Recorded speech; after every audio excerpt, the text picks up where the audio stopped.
The Origin of Capitalism, A Longer View by Ellen Meiksins Wood. Part 3, Agrarian Capitalism and Beyond. Chapter 6, Agrarian Capitalism and Beyond.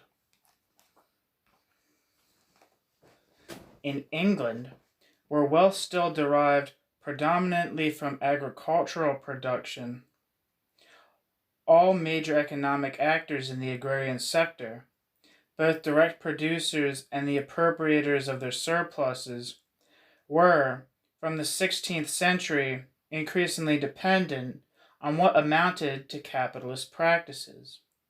The maximization of exchange value by means of cost-cutting and improving productivity through specialization, accumulation, reinvestment of surpluses, and innovation. The mode of providing for the basic material needs of English society,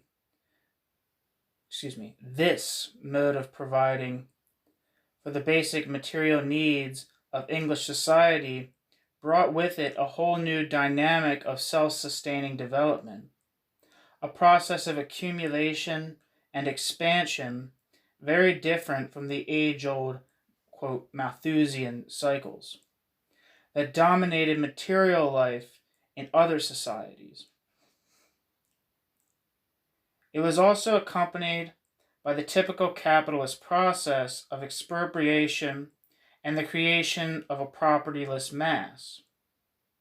It is in this sense that the new historical dynamic allows us to speak of, quote, agrarian capitalism in early modern England, a social form with distinctive, quote, laws of motion, that would eventually give rise to capitalism in its mature industrial form.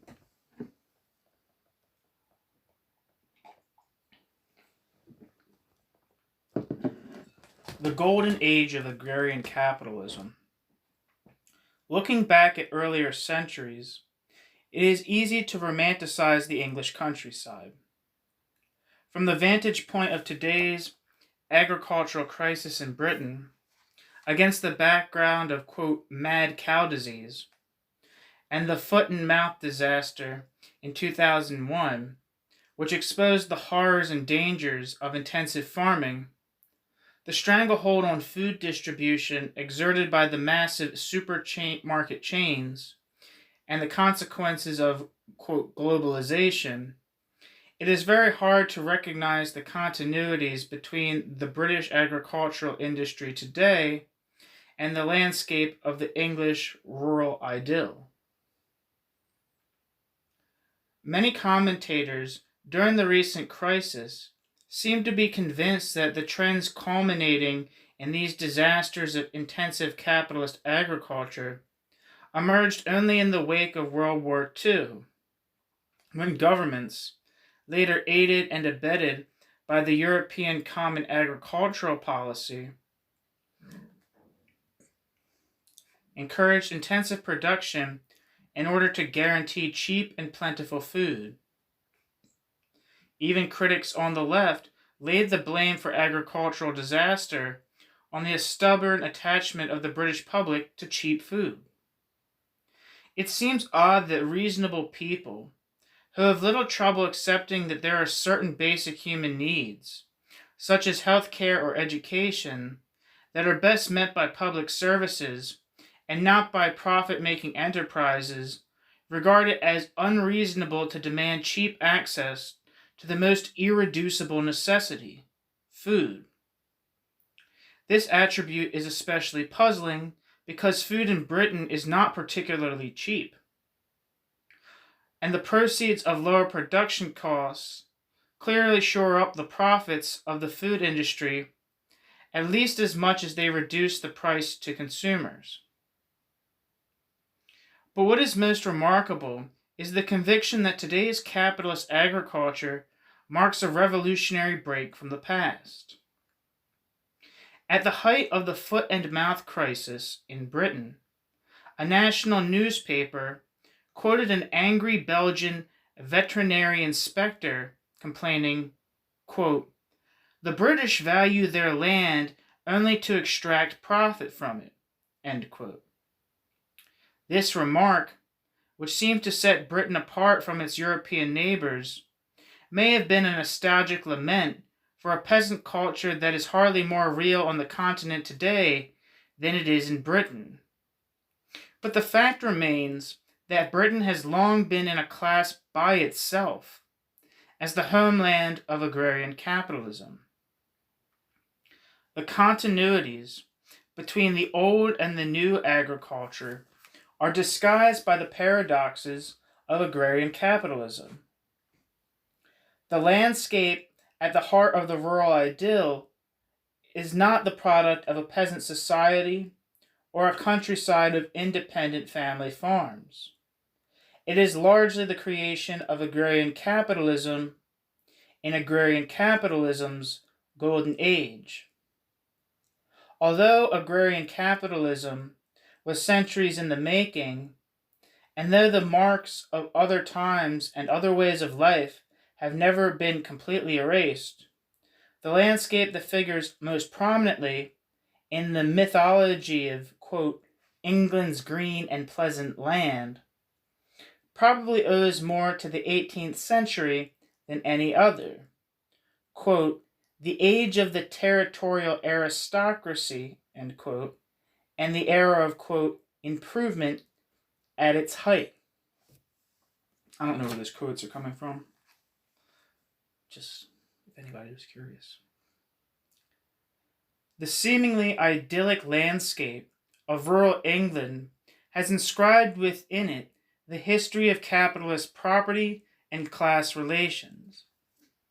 Both peasants and landlords underwent a transformation which changed the landscape too. On one side is the process of dispossession and enclosure, which among other things made rural poverty less visible.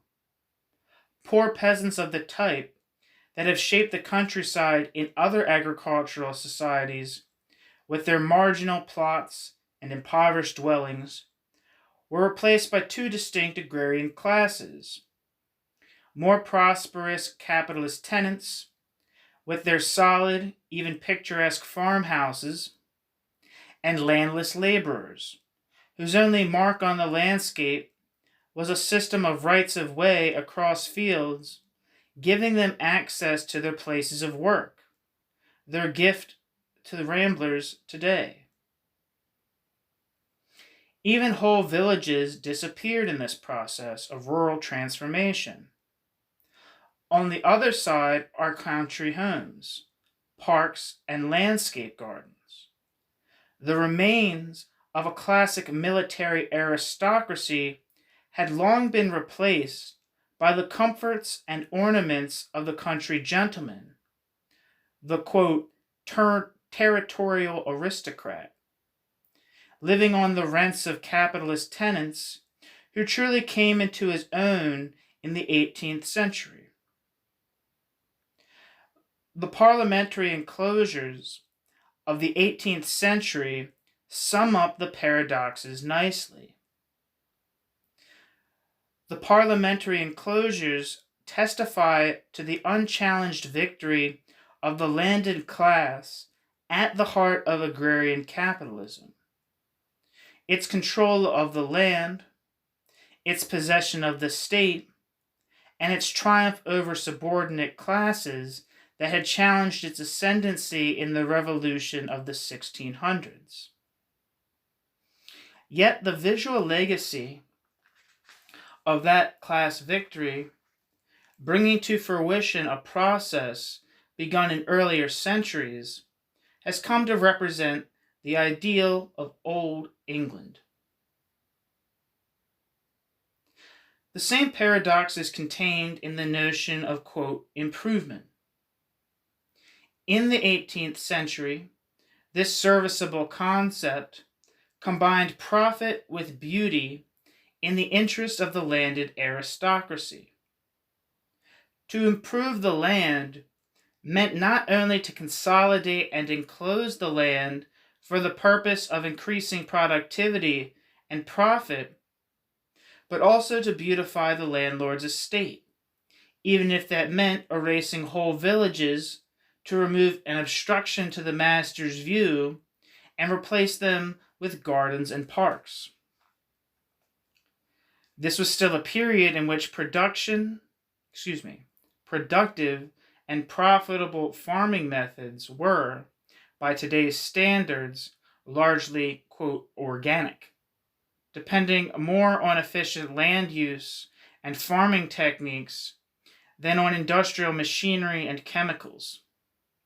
So the effects on the land were not so obviously damaging.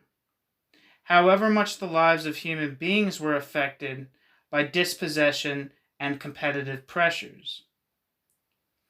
But the economic logic being played out today in the destruction of the countryside was already at work and had been for some time, at least since the 16th and 17th centuries. It was at work when English landlords, even in the 16th century, in parts of the country, were looking to enhance the commercial profits of their tenants in order to extract maximum rents. It was at work when the landlord's surveyor was calculating the difference between the fixed customary rents many tenants were paying and the higher rents the landlord could obtain in an open market for leases. The same logic was at work in the 17th century explosion of, quote, improvement literature. And in the following century, the calculations that drove the Parliamentary Enclosures in the interests of, quote, improvement were not so very different from today's economic arithmetic. The pressures for intensified production and profitability have been infinitely aggravated by the growth of supermarket chains and globalization and the technical possibilities of industrialized agriculture have increased beyond measure. But at the root of the problem now, as it was then, is the logic of capitalist profit.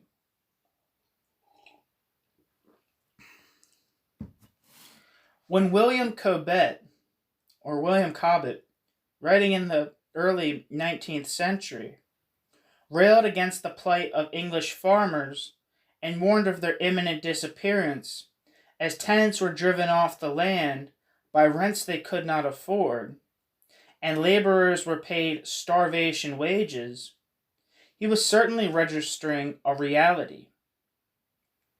But while he was recording a very particular and in many ways decisive crisis in the English countryside, in the wake of the Napoleonic Wars and in the throes of industrialization, the historical dynamic at the heart of that crisis had begun long before and continues to this day. Just as Cobbett's lament has precursors in 16th century protests against enclosure, we can hear its echoes today. Yet again, we are hearing predictions that the current agricultural crisis will be the last straw for the beleaguered British farmer and the end of small farms, this time driven to the wall by the largest producers working in tandem with the supermarket chains and supported by government.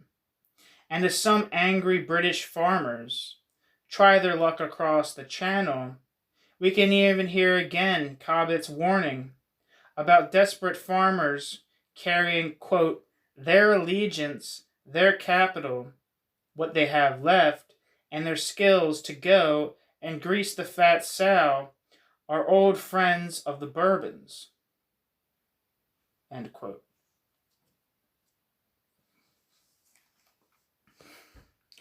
Was agrarian capitalism really capitalist?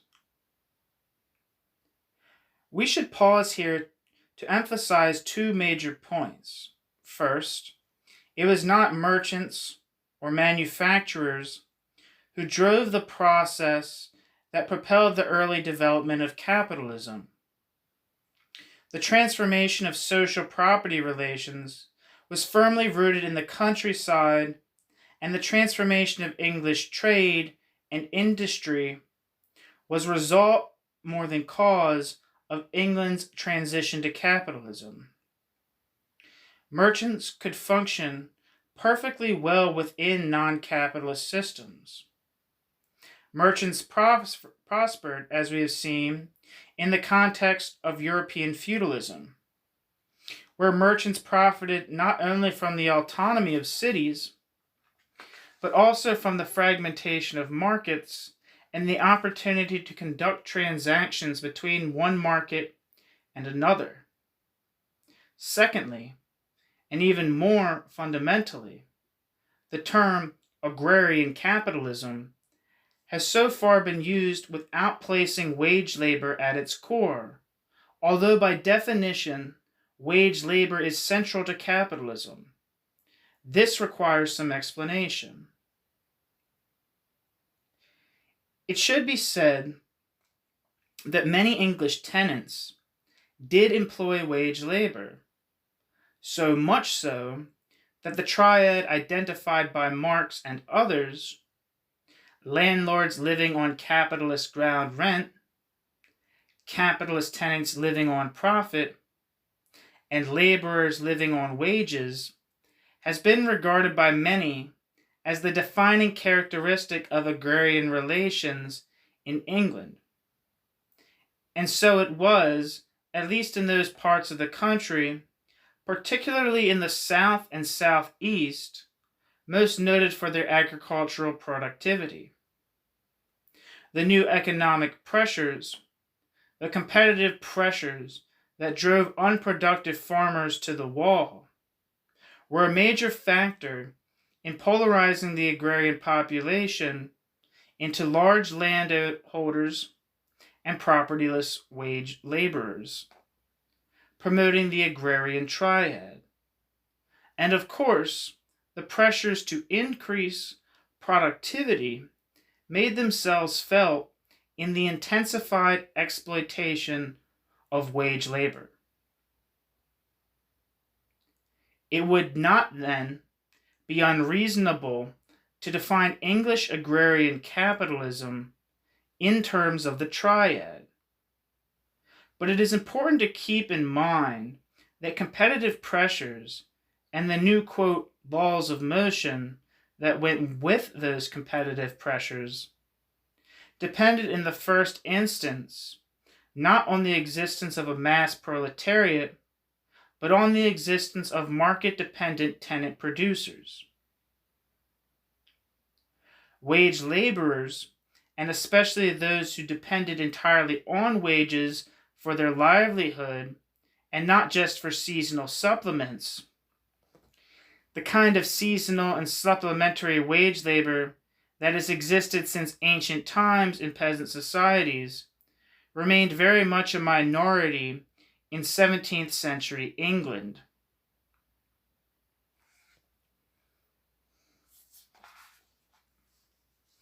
Besides, these competitive pressures affected not just tenants who employed wage laborers, but also farmers who, typically with their families, were themselves direct producers working without hired labor.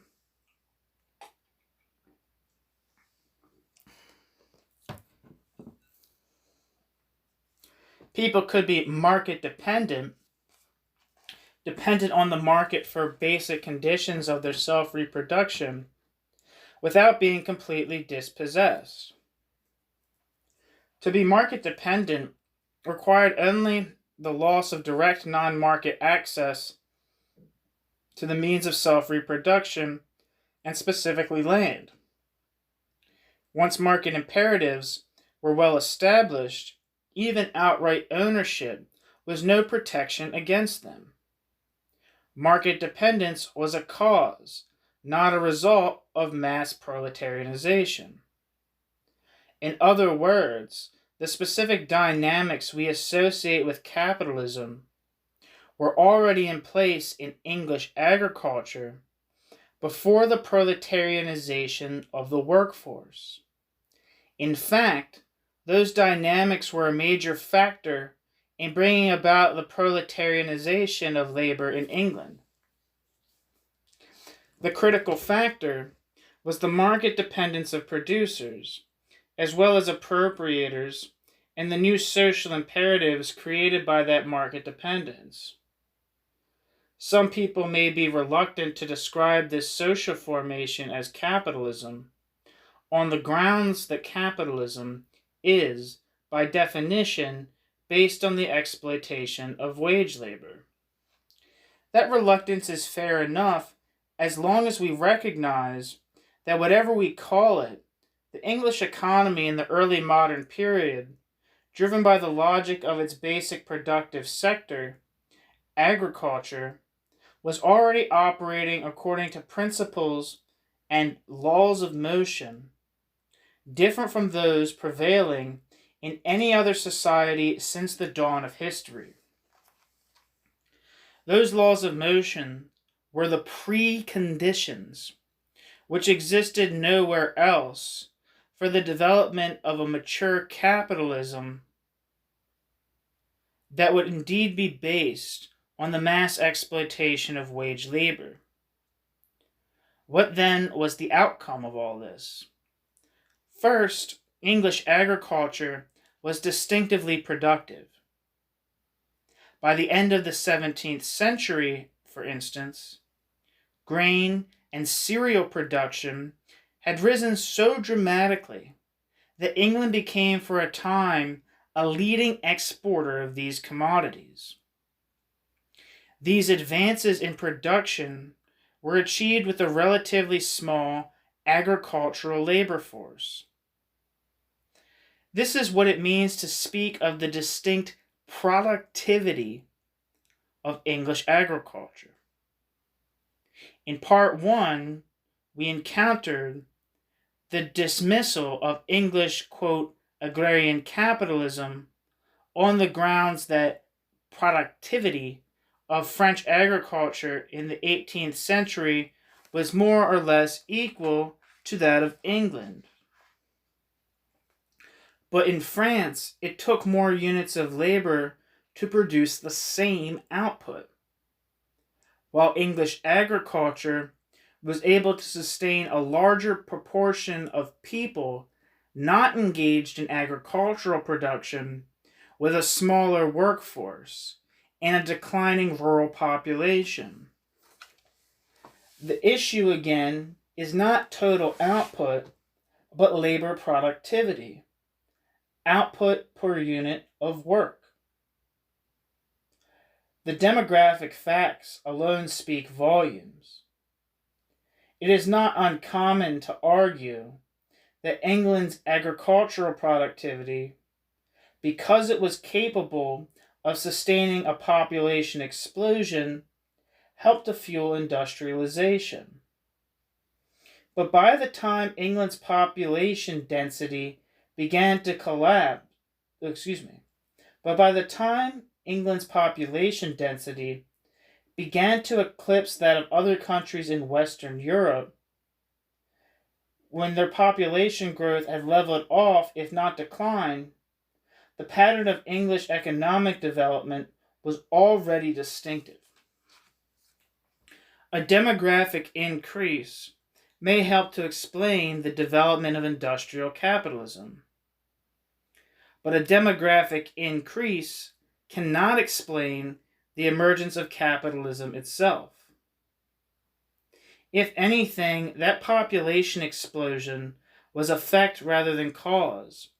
But even before a unique pattern of population increase became manifest in England, its demographic composition was already distinct in other significant ways, which tell us a great deal about English economic development.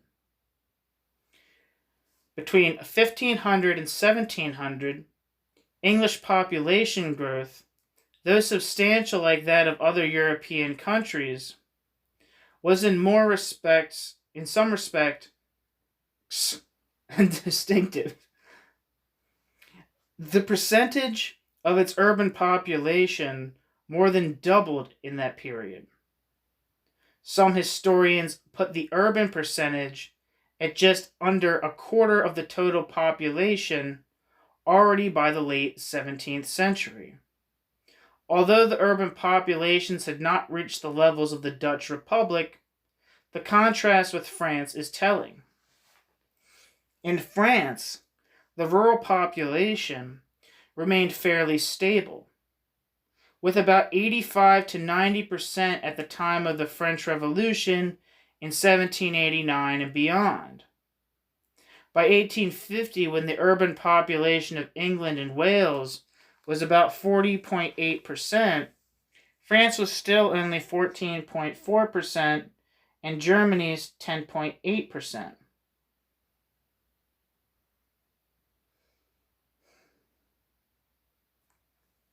So, already in the early modern period, British agriculture was productive enough to sustain an unusually large number of people no longer engaged in agricultural production. As we have seen, this distinguished it even from the Dutch Republic, which, although the proportion of its urban population was even larger, depended on its preeminent role in international trade to sustain not only its huge urban population, but even its agricultural producers. In other words, as productive as Dutch agriculture was, the capacity of the Dutch economy to feed a large urban population was disproportionately dependent on international trade and circulating goods produced elsewhere. The distinctive British, and more specifically English, situation testifies, of course, to more than just particularly efficient farming techniques. It also bespeaks a revolution in social property relations. While France, for instance, remained a country of peasant proprietors, land in England was concentrated in far fewer hands, and the propertyless mass was growing rapidly. The central issue, however, is not the size of the holdings. While agricultural production in France still followed traditional peasant practices, nothing like the English body of improvement of literature existed in France, and the village community still imposed its regulations and restrictions on production, even affecting larger landholders.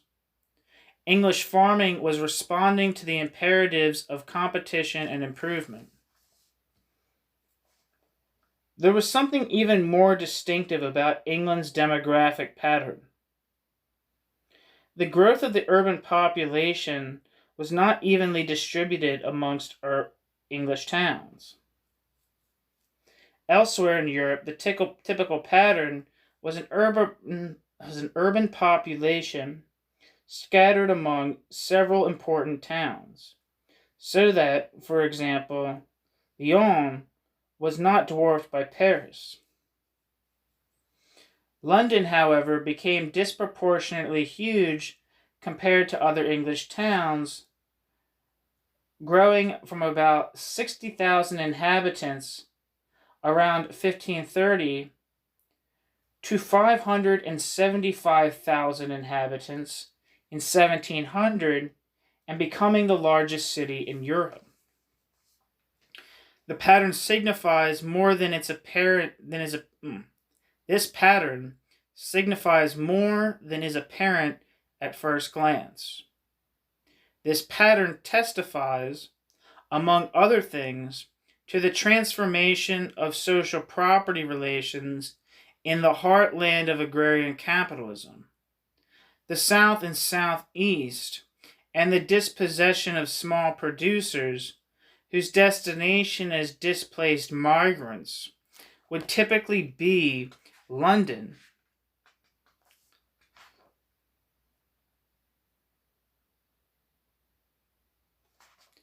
The growth of London also represents the growing unification not only of the English state, but also of a national market. That huge city was the hub of English commerce. London was both a major transit point for national and international trade and a vast consumer of English products, not least England's agricultural produce. The growth of London, in other words, in all kinds of ways, stands for England's emerging capitalism. Its increasingly single, unified, integrated, and competitive market, its productive agriculture, and its dispossessed population.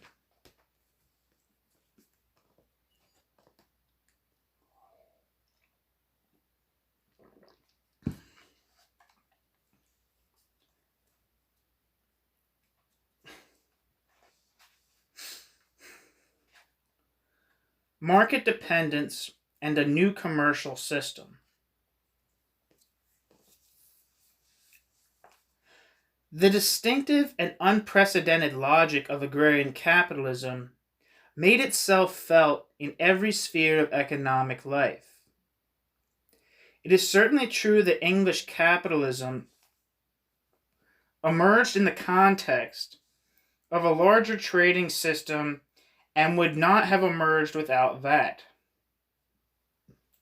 But contrary to conventions that find the driving force of economic development in commercial activity, the economic laws of motion, born in the English countryside, transformed the age-old rules of trade and created an entirely new kind of commercial system. While other major commercial powers in Europe had developed on the strength of foreign trade, the kind of carrying trade described by Polanyi, British capitalism depended on a highly developed domestic market.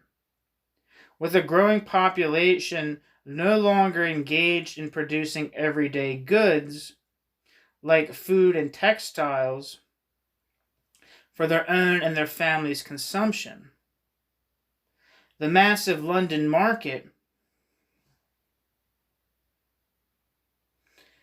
for basic consumer goods was the hub of this growing domestic market, a market that differed from others in size, substance, and laws of motion. The increasingly national, integrated nature of that market meant that market was increasingly operating not simply on the principle of, quote, profit on alienation, but also on the basis of competitive production. England even developed its own distinctive banking system. Other major European trading centers had banking systems that had evolved in ancient and medieval times. Money changing operations, public banks dealing with state finances and currency regulation, mechanisms for financing foreign and long distance trade. England was relatively weak in banking of this classical kind, but England created a new banking system that originated in contrast to the rest of Europe in domestic trade, largely in domestic products. This system was rooted not in foreign trade, quote, not in commercial arbitrage between separate markets, end quote, but in the, quote, metropolitan market, centered on London, to facilitate a network of distribution from the capital outwards throughout the country by means of, quote, factors or agents who operated on commissions and credits. It is not difficult to see that this distinctive financial and commercial system had its roots in agrarian capitalism, in the changing social relations that produced both the need for such a market to sustain a growing non-agrarian population and the capacity to meet that need. The dynamics of the English domestic market expanded outward into international trade.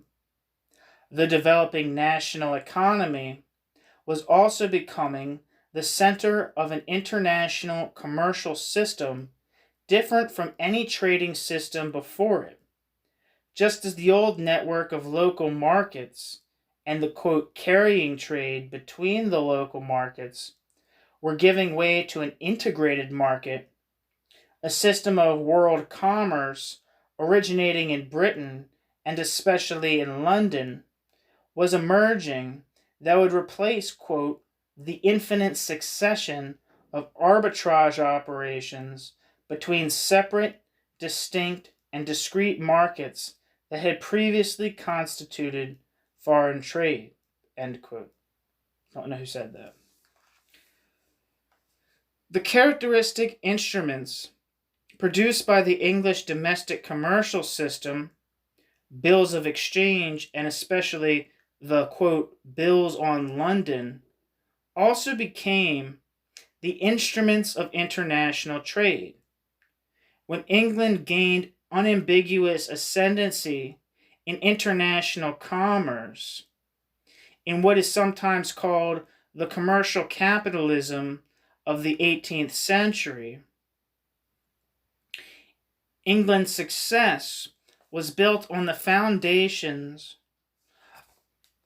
of the earlier domestic commercial system, and even the military power, the massive naval power that secured British preeminence, was clearly rooted in the wealth created by agrarian capitalism. The commercial system associated with the development of agrarian capitalism was distinctly rooted in domestic production and consumption. This was the first, and for a long time, the only commercial system based on production of the means of survival and self-reproduction for a growing mass market. This is not to deny the importance in the larger European commercial system of trade in basic necessities of the kind we encountered in our discussion of the grain trade. But the British, and more particularly the English, created a new kind of commercial system driven by different needs and answering to a logic different from any other in history. To be sure, they participated in the old commercial system, and they certainly experienced a consumer boom in luxury goods. Nor, of course, can it be denied that the wealth of prosperous classes continued to play, as by definition it must, in any grossly unequal society, including and especially capitalism, an economic role disproportionate to their numbers in all forms of trade. But alongside the more traditional forms of trade, there emerged, in England's domestic market, a novel system with a logic of its own, which eventually extended its reach beyond Britain's national boundaries to create a new system of international trade. Again, the English domestic market was, already by the 17th century, something like a unified national market, without the disjunctions that had characterized international trade, disjunction that, indeed, have yet to be entirely overcome even by today's globalization. And without the internal trade barriers that still affected domestic economies elsewhere, not just fragmented city-states, but even a centralized kingdom like France. The national economy was also increasingly distinctive in the sheer size and the particular composition of the market for basic necessities, as well as for simple, cheap commodities of everyday life like iron cooking pots. The decline of the English peasantry may have taken longer than has sometimes been suggested, extending well into the 19th century. But as the early market dependence of English tenant farmers, already visible in the 16th century in the form of competitive rents, accelerated the dispossession of those unable to survive in increasingly competitive conditions, market dependence increasingly took the more complete form of commodified labor power and the reliance on a wage for access to the means of subsistence. Excuse me. It's disgusting. The European grain trade had traditionally been directed largely to urban populations, which of course grew substantially in the relevant period. It is true, as we have seen, that the proportion of urban to rural populations in England increased more than most, and London became the largest city in Europe, a uniquely huge consumer of basic necessities. But this demographic pattern alone was not enough to account for the uniqueness of England's domestic market. The even larger proportion of urban to rural populations in the Dutch Republic, for instance, did not have the same effect. Yet there is a telling contrast between these two cases that may tell us more. The urban population in the Dutch Golden Age was swelled not simply by the poor and dispossessed, unable to sustain themselves on agricultural production, but also to an unusual degree by those who benefited from or serviced the Republic's great commercial wealth. By contrast, the English city, London in particular, was disproportionately enlarged by the poor dispossessed, by agrarian capitalism. In any case, what made the English market for basic goods distinctive was not simply the demographic distribution between town and country, but also the growing proportion of the population, whether urban or rural, that was dispossessed and reliant on wages for survival, together with the more direct relation of production to consumption of this kind. Historians have devoted much attention to the growth of a consumer society in Britain, as well as elsewhere, notably in the Netherlands. There can be little doubt that, particularly in the 18th century, and especially with the growth of prosperous urban classes,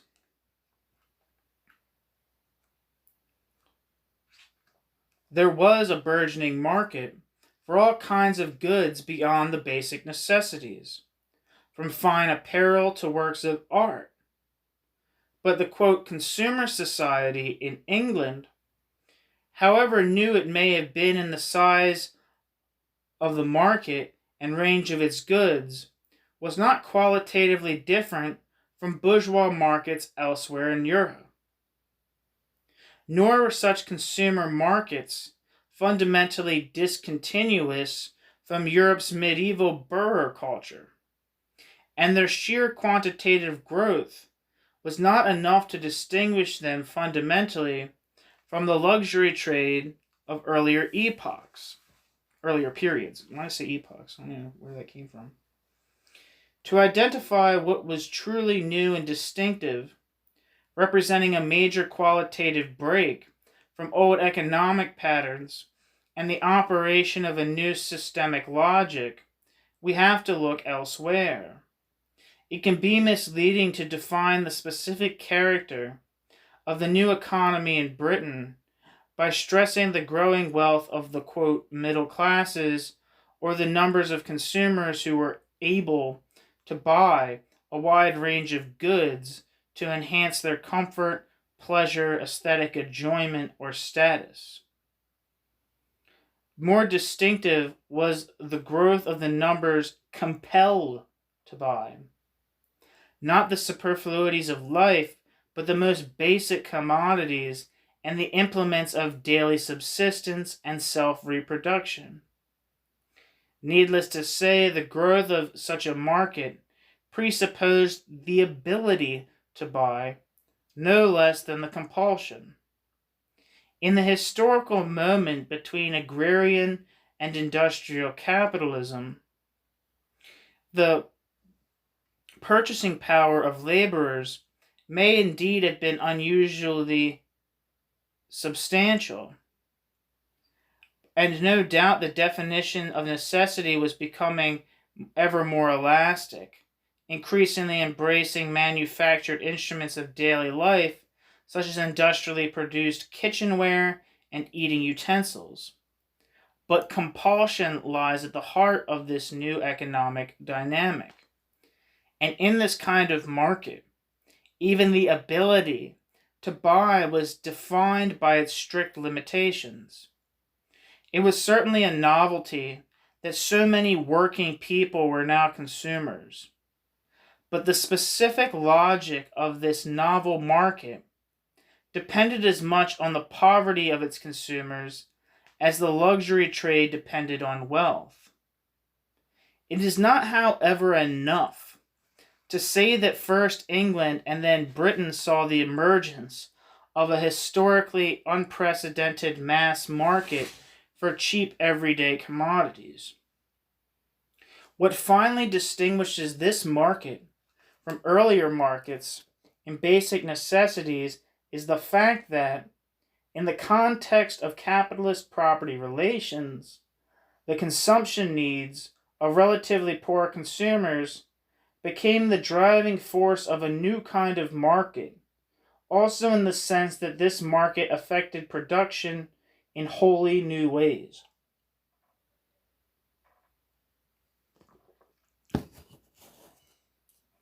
Coffee's done, time to kill myself.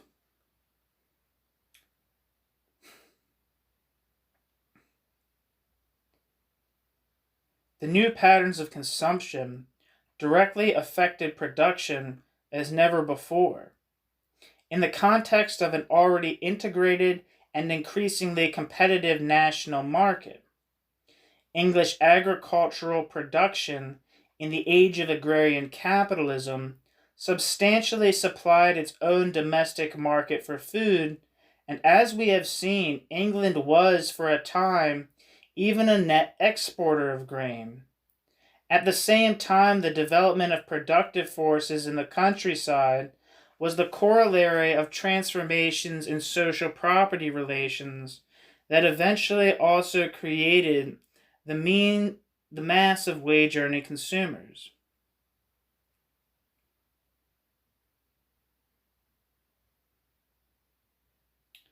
English agriculture was sufficiently productive by itself, not only, like the Dutch, by means of exchange, dependent on a superabundance of purely commercial wealth, to sustain a large population no longer engaged in agricultural production, while British industry developed on the strength of cheap basic goods, like cotton, cloth, and their accessibility to that growing mass market. The development of a mass proletariat employed by capital represented the ultimate development of the direct relationship between production and consumption. It also, of course, represented a fundamental contradiction.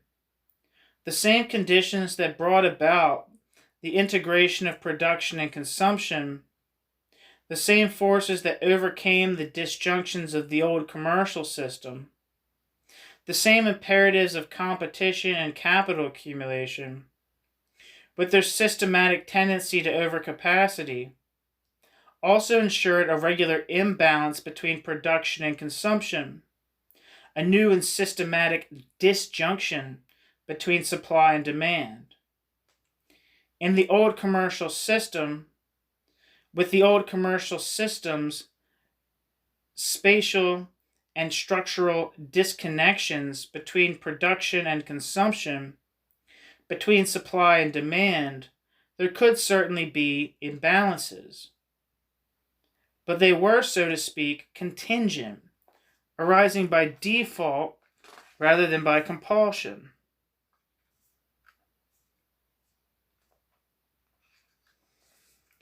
The absence of the imperatives of competition meant that there were no systematic mechanisms that compelled the regular recurrence of such imbalances, least of all the imbalances of overcapacity. The proletariat constituted both a force of production and a mass consumer market. Excuse me. Oh, my ass is sore. Sit too much. Let me get ass cancer. Definitely gonna get ass cancer. All the way up in my sphincter. Okay, where am I? The proletariat constituted both a force of production and a mass consumer market, and the condition of the proletariat in both its aspects shaped the development of productive forces.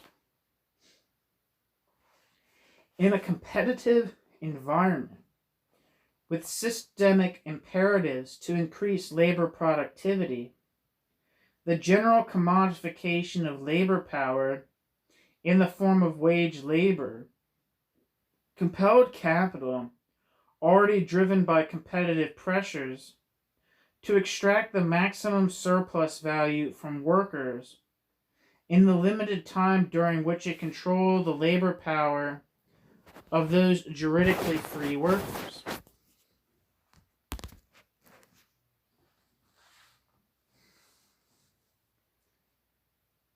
At the same time, these propertyless wage laborers, dependent on the market for all their material needs, determine the nature of production not only by their own productive activity, but also by their powers of consumption.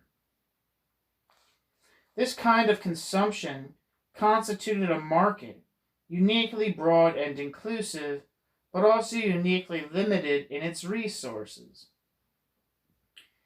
As a class entirely dependent on exchanging a money wage for the most basic means of subsistence, the proletariat represented a larger market in a more or less unified geographic space, and in a more or less integrated economy than had ever existed before.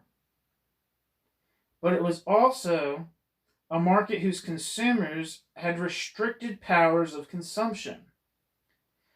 That distinctive combination naturally engendered its own pressures for cost-effective production. Production for this market required making up in numbers what consumers lacked in wealth, and this created pressures to produce cheaply. Pressures that reinforce the cost sensitivity imposed by already existing imperatives of competition and the need to invest in the technical means of improving labor productivity. This was, in other words, the first economic system in history in which the limitations of the market impelled instead of inhibiting the forces of production. Until the production of the means of survival and self-reproduction is market dependent, there is no capitalist mode of production. With the advent of industrial capitalism, market dependence had truly penetrated to the depths of the social order. But its precondition was an already well-established and deeply rooted market dependence, reaching back to the early days of English agrarian capitalism, when the production of food became subject to the imperatives of competition. This was a unique social form in which the main economic actors, both appropriators and producers, were market dependent in historically unprecedented ways. The market dependence of English farmers was not based simply on the need to exchange in order to obtain goods they could not produce, but also on the particular relations between economic tenants and landlords devoid of extra economic powers.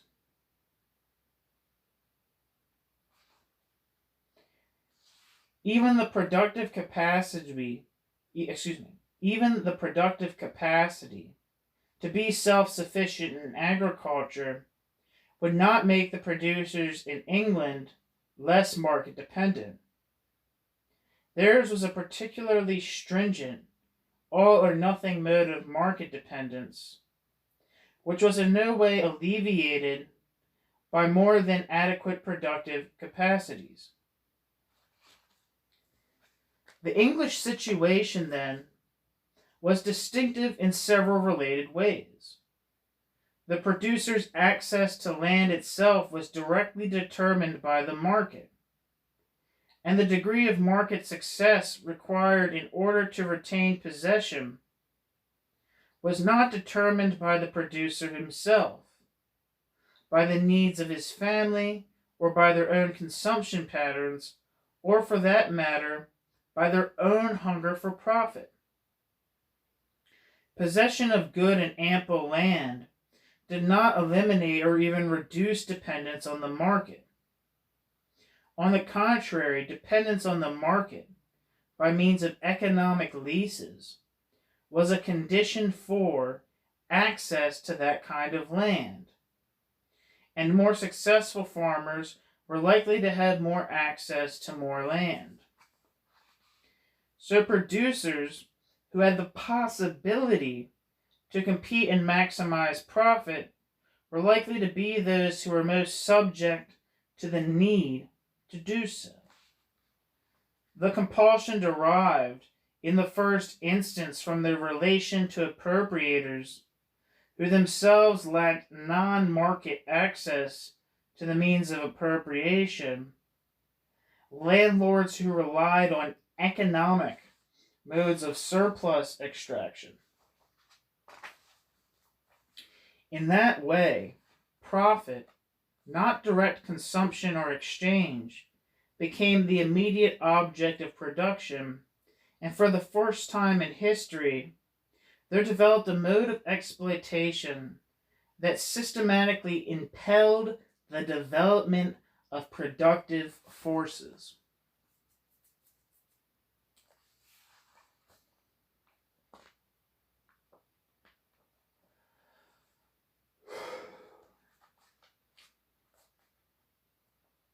I laid down and forgot to get my water, and now I'm too lazy to get up.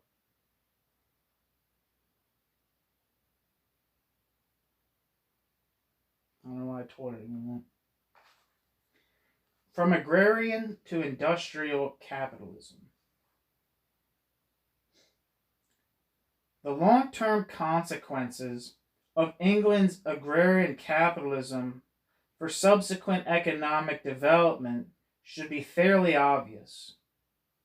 Although this is not the place to explore in detail the connections between agrarian capitalism and England's development into the first, quote, industrialized economy, some points are self-evident. We can at least outline the ways in which industrial capitalism presupposed its agrarian form. Without a productive agricultural sector that could sustain a large non-agricultural workforce, the world's first industrial capitalism would have been unlikely to emerge. Without England's agrarian capitalism, there would have been no dispossessed mass obliged to sell its labor power for a wage. Without that dispossessed non-agrarian workforce, there would have been no mass consumer market for the cheap everyday goods, such as food and textiles, that drove the process of industrialization in England. It is worth emphasizing that this large market derived its special character not only from its unusual size, but also from its limitations. The relative poverty of consumers demanded cheap goods for everyday use. It had more in common with later mass consumer markets than the luxury trade of classical commerce. Finally, this is no doubt a more contentious point. Without English capitalism, there would probably have been no capitalist system of any kind. It was competitive pressures emanating from England, especially an industrialized England, that in the first instance compelled other countries to promote their own economic development in capitalist directions. States still acted on pre-capitalist principles of trade, or geopolitical and military rivalry, hardly different in principle from older feudal conflicts over territory and plunder, would be driven by England's new competitive advantages to promote their own economic development in similar ways. At the very least, agrarian capitalism made industrialization possible. To say even this much is already to say a great deal. The conditions of possibility created by agrarian capitalism, the transformations in property relations, in the size and nature of the domestic market, in the composition of the population, and in the nature and extent of British trade and British imperialism, were more substantial and far-reaching than any purely technological advances required by industrialization.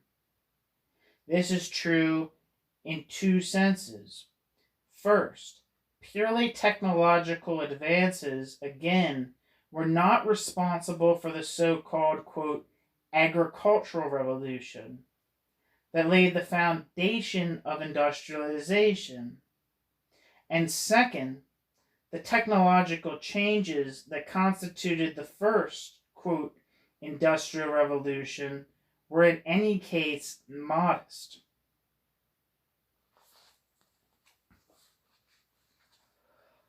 Whether agrarian capitalism made industrial capitalism not only possible, but also necessary or inevitable is another question. But there was a strong historical impulse in that direction. An integrated market, providing cheap necessities of life for a growing mass of consumers, and responding to already well-established competitive pressures, created a new and specific, quote, logic of process, the outcome of which was industrial capitalism. That market, and the social property relations in which that market was rooted, provided not only the means, but also the need to produce consumer goods on a new scale, and also to produce them cost effectively in ways determined by the imperatives of competition, accumulation, and profit maximization, together with their requirements for improving labor productivity. In other words, in contrast to Polanyi's suggestion that market society was a response to certain technological developments in a commercial society, the conclusion we can draw from the history of agrarian capitalism is that a capitalist dynamic rooted in a new form of social property relations preceded industrialization, both chronologically and causally. In fact, a kind of, quote, market society in which producers were dependent on the market for access to the means of life, labor, and self-reproduction, and subject to market imperatives, was not the result of industrialization, but its primary cause.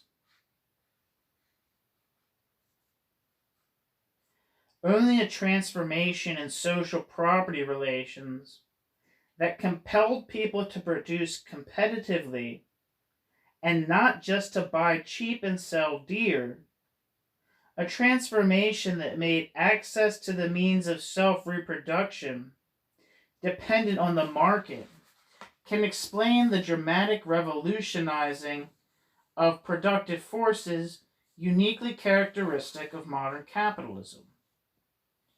Industrialization was, then, the result, not the cause of market society. And capitalist laws of motion were the cause, not the result, of mass proletarianization. But that, of course, was not the end of capitalist development.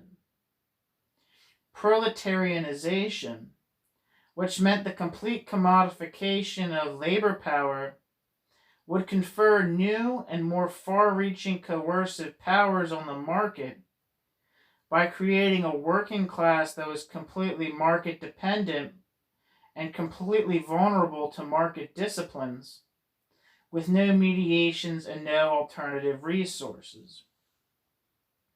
While both capital and labor were in their various ways subject to the impersonal forces of the market itself will become increasingly a major axis of class division between exploiters and exploited, between buyers and sellers of labor power. In that sense, it was a new coercive instrument for capital, the ultimate discipline in its control of labor, and a new terrain of class struggle. No doubt other societies, especially England's commercial rivals, relied on trade to supply certain basic conditions of subsistence, but in none of them was production subject to the pressures of market dependence in the same way. More particularly, in none of them was access to the very means of agricultural production, to land, market dependent as it was in the conditions of English property relations. And in none of them was appropriation market dependent in the way that it was for English property classes already from the early period. The effect of the English system was not only to make agricultural producers and landed appropriators uniquely subject to market imperatives and the requirements of competitive production, but also to propel the mass dispossession that created both the labor force and the market for wholly new forms of industrial production. The end result was a system of production which mutually The end result was a system of production with mutually reinforcing agrarian and industrial sectors, uniquely capable of imposing its competitive imperatives on other parts of the world, and with it came a new commercial system. Thereafter, and especially with the advent of British industrial capitalism, economic development elsewhere, from Britain's European neighbors to the farthest corners of the colonial world, will be determined by new imperatives of capitalism. The new imperatives of capitalism. Once the first capitalism assumed its industrial form, the market as means of exchange and circulation did indeed become a transmission belt for capitalist competitive pressures. From then on, economies inserted in the international trading system and depending on it for their material needs, whatever their prevailing social property relations, would be subject to capitalist imperatives.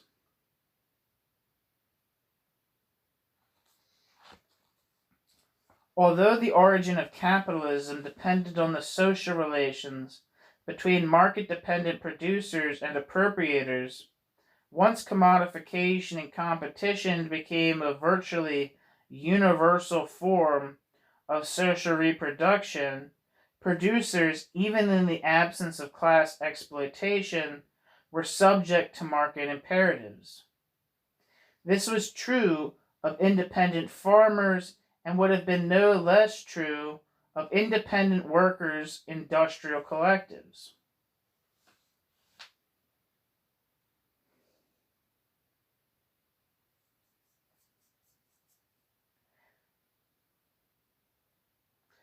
Those imperatives, in turn, would carry in their wake strong pressures to transform social property relations, to reproduce the class relation between capital and labor, and as the process of capitalist development took its course, with mass dispossession and the general commodification of labor power, there developed wholly new and even more inescapable imperatives of competition and capital accumulation.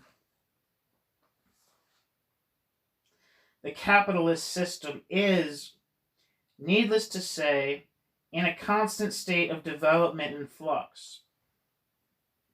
But we will not understand its current processes of change and contradiction if we fail to trace them to their foundations. The rise of capitalism cannot be explained as the outcome of technical improvements. Quote, the Western European trend of economic progress, end quote, or any other transhistorical mechanism.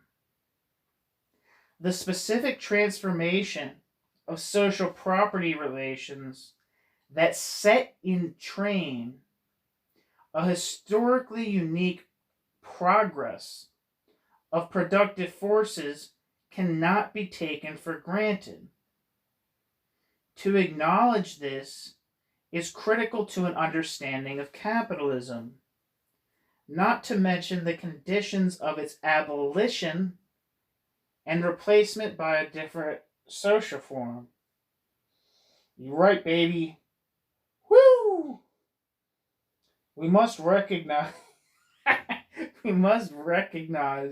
not only the full force of capitalist imperatives, the compulsions of accumulation, profit maximization, and increasing labor productivity, but also their systemic roots, so we know just why they work the way they do.